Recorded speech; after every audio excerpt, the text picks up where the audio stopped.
E eu digo para vocês, meus queridos, assim, é especial aquilo que o Senhor vai nos ensinar através desse capítulo, tá? Então aqui, acompanha comigo, 2 Reis, capítulo 11, tá? Diz assim, só lembrando um pouquinho do 10, né? Então, Jeú foi levantado ali. Jeú foi levantado como alguém ali que ouviu a voz de Deus, e ele executou o que o Senhor pediu, que foi exterminar com toda a família ali de Acabe e de Jezabel, né? Vocês que têm acompanhado conosco, vocês sabem o quanto Jezabel fez coisas erradas e o seu esposo Acabe consentia com os atos dela, e eles foram responsáveis ali por entronizar o trono a Baal, né, naquele lugar, e fizeram muitas atrocidades, muitas coisas ruins. E no capítulo anterior, Jeú obedece o que o Senhor diz, e ele extermina, ele vai exterminando com toda essa geração, ele vai exterminando com todos eles ali, né? E daí aqui, gente, no capítulo 11, vai dar continuidade, né? Então Jeú agora já está morto, vamos ver o que acontece aqui. São 21 versículos rapidinho, e ele diz assim, ó: quando Atália, mãe de Acásias, soube que seu filho estava morto, mandou matar toda a família real, tá? Quem é essa Atália que entra aqui? Lembrando que Israel era dividido em 2 reinos, tá? Atália é nada mais, nada menos do que filha de Jezabel, tá? Daí você pergunta, poxa, mas não foi destruído todo mundo, tá? Ela aqui, né, o objetivo de Jezabel qual era, gente? Era unificar os 2 reinos. Ela queria mandar em tudo, tá? E a Atália aqui, ela casa com outro rei, tá? Do outro reino. Então aqui ela casa com, ela estava casada com Jeorão, tá? Esse era o marido da Atália. E aqui, todos os irmãos já haviam sido mortos, então não tinha sucessor, tá? Então quando a Atália, mãe de Acásias, soube que seu filho estava morto, porque o filho dela foi morto, sim, ela mandou matar toda a família real, tá? Então, assim, gente, o que ela queria exterminar? Que família real é essa aqui, gente? Ela falou assim, havia uma promessa de Deus, a família de Davi, da onde viria o Messias, gente, sabe isso? Olha só, olha que artimanha. Então ela pensou na sua inocência, né? Falei assim, eu extermino toda a família real, eu vou suceder o trono, tá? E aqui não tem mais ninguém da família de Davi, tá? Essa era a intenção dela. E assim ela fez, e vamos ver o que acontece, gente.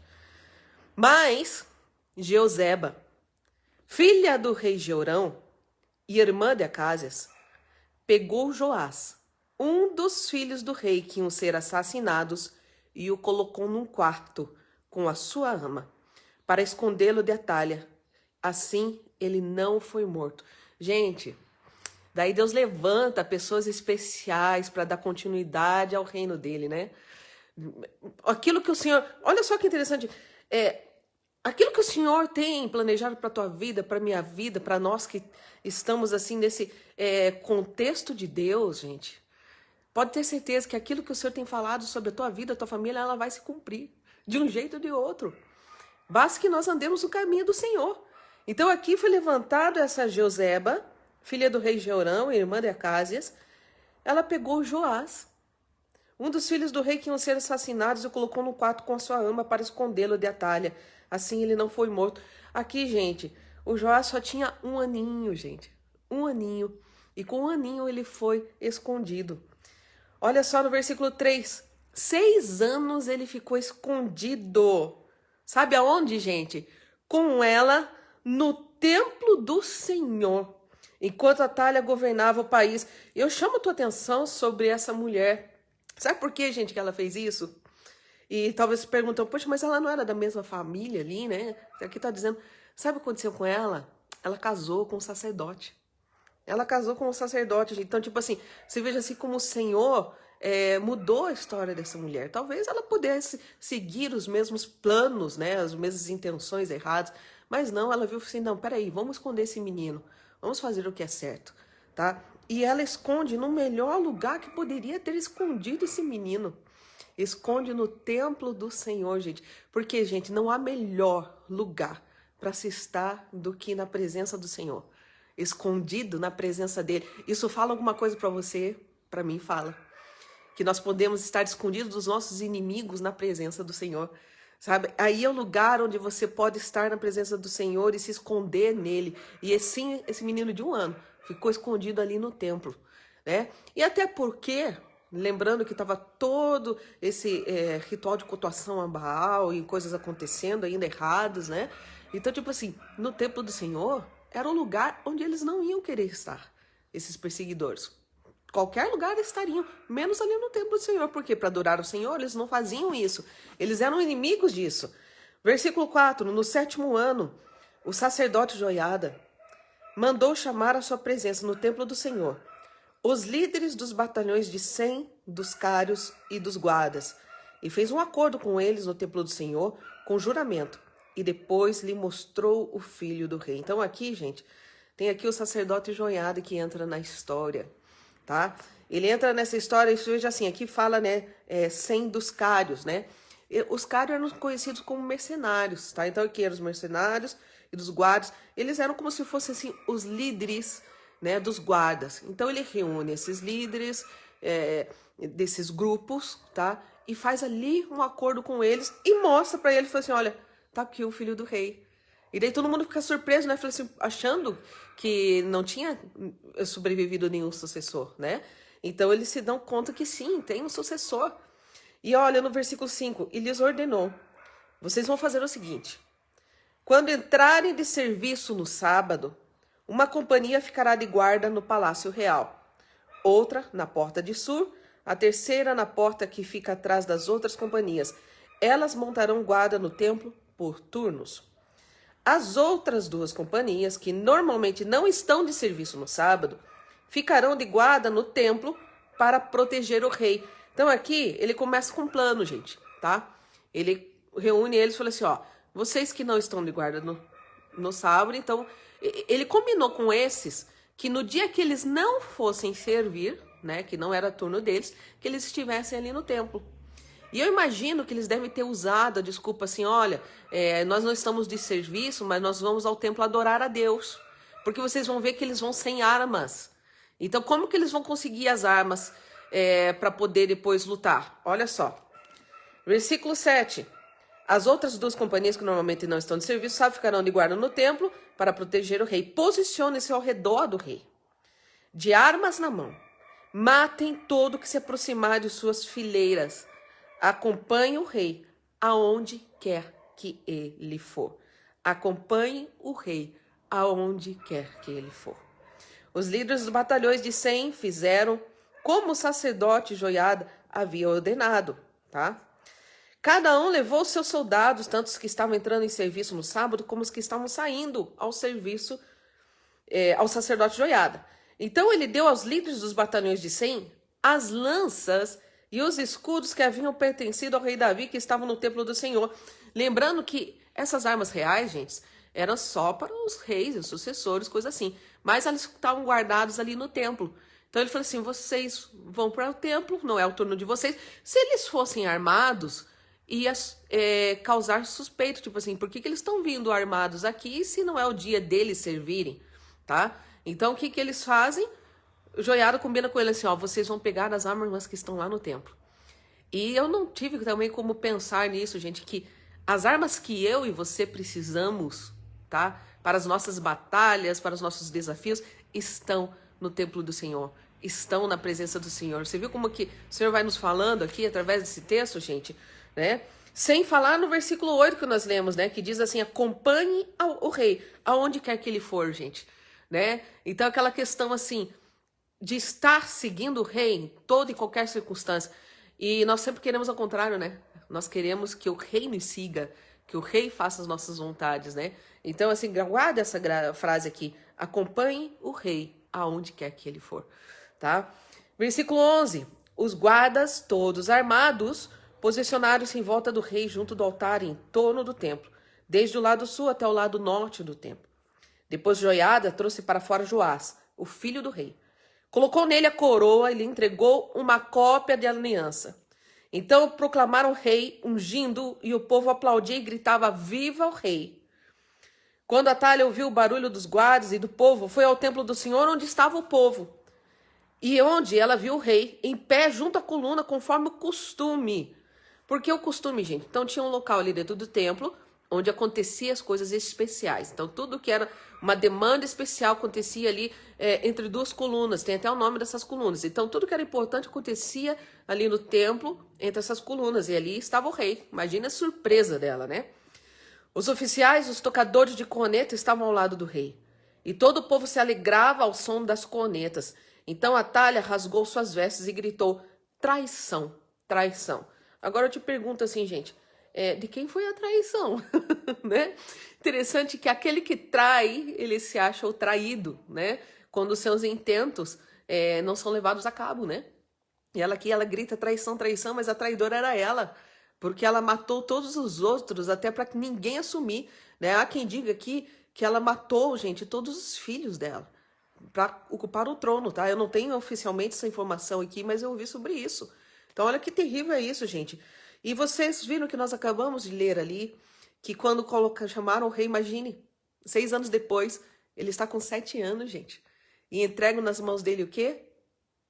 A aliança, que é o que a lei do Senhor entrega nas mãos dele. Porque todo trono, gente, ele tem que ser baseado, todo reinado tem que ser baseado na lei, na palavra do Senhor, gente. E o que o Senhor nos chama? A palavra do Senhor diz que nós somos reis e sacerdotes, gente. Tá? Se você quer estar reinando nessa terra como filho de Deus, como herdeiro dele, gente, a tua base precisa ser a lei do Senhor. E eu vejo assim que Joiada, quando coloca as leis na mão de Joás ali, daquele menino, talvez ele, não sei se ele já sabia ler ou não, mas com certeza alguém ia ler para ele. Quer dizer, ele ia crescer lendo isso. Ele falou assim, não, você precisa da lei do Senhor para dar continuidade ao seu reinado, para dar continuidade à sua vida, assim como nós precisamos, né? E o versículo 15, gente, diz assim: o sacerdote Joiada ordenou aos líderes dos batalhões de 100 que estavam no comando das tropas: levem-no para fora por entre as fileiras e matem a espada quem a seguir. Pois o sacerdote dissera, ela não será morta no templo do Senhor. Então ali eles retiram, né, a Atalha para fora e ali ela vai ser morta. Então eles a prenderam e a levaram ao lugar onde os cavalos entram no terreno do palácio e lá a mataram. Ele falou assim, não, aqui dentro do templo não vai acontecer isso. Seu sangue não vai ser derramado aqui dentro do templo. Então por isso levaram ela para fora. E olha o que acontece no 17, gente. E Joiada fez algo maravilhoso aqui, tá? Fez uma aliança entre o Senhor, o rei e o povo, para que fossem o povo do Senhor. Também fez um acordo entre o rei e o povo. Depois todo o povo foi ao templo de Baal e o derrubou. Despedaçaram os altares e os ídolos e mataram Matã, sacerdote de Baal, em frente dos altares. A seguir, o sacerdote Joiada colocou guardas no templo do Senhor. Levou consigo os líderes dos batalhões de sencários, os guardas e todo o povo, e juntos conduziram o rei do templo ao palácio, passando pela porta da guarda. O rei então ocupou seu lugar no trono real, e todo o povo se alegrou. E a cidade acalmou-se depois que Atalha foi morta à espada no palácio.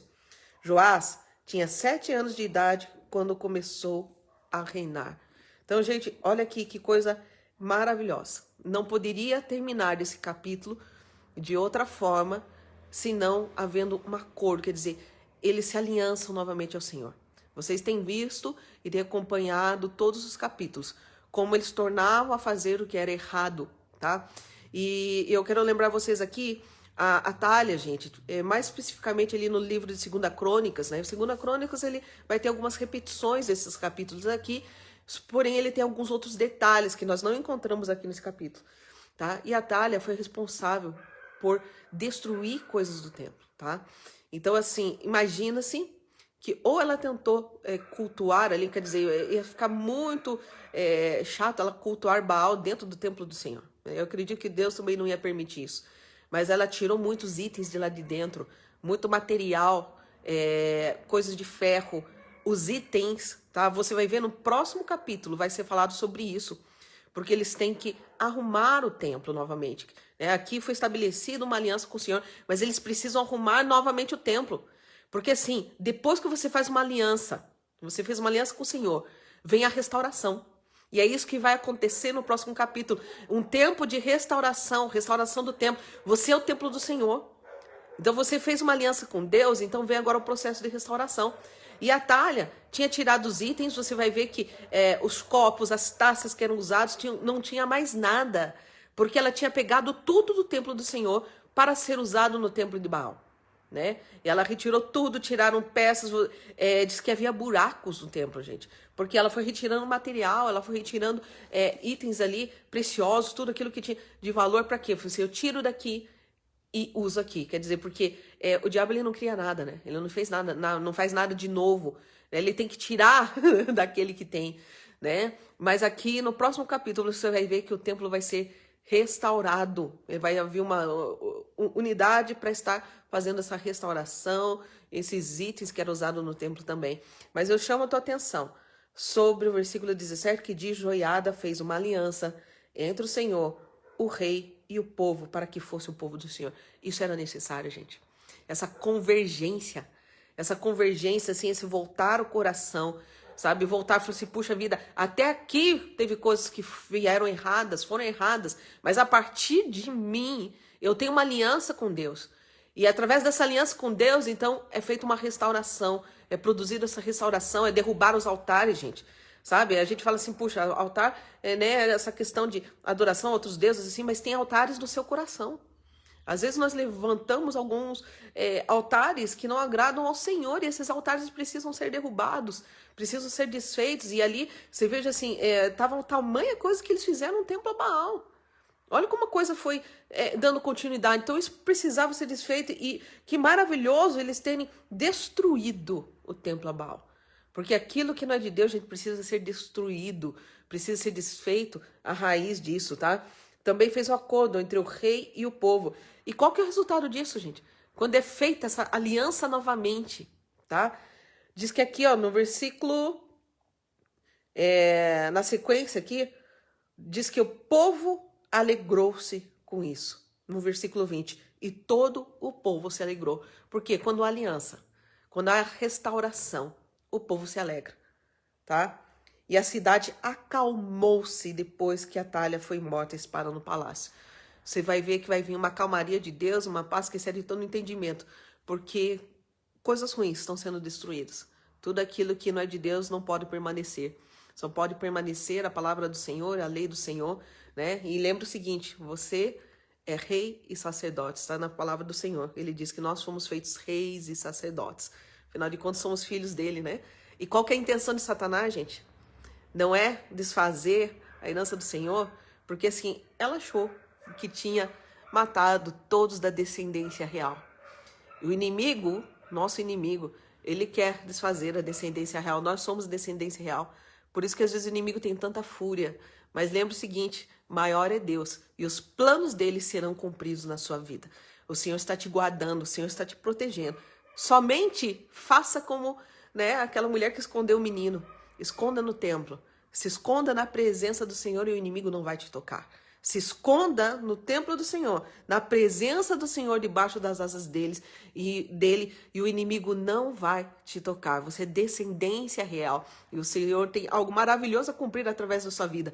Assim como fez na vida de Davi. Através da descendência dele, quem veio? O Messias esperado. Satanás achou que, matando toda a descendência real aqui, estava com seus planos concluídos. Em vão, né? Em vão, porque o Senhor tinha separado alguém para cumprir com o plano dele. E aquilo que o Senhor tem prometido para a tua vida se cumprirá também. Então, assim nós terminamos o capítulo de hoje. Eu quero dar um abraço aqui a vocês. Lembrando que para quem chegou depois, né? Cadê o pastor Alex?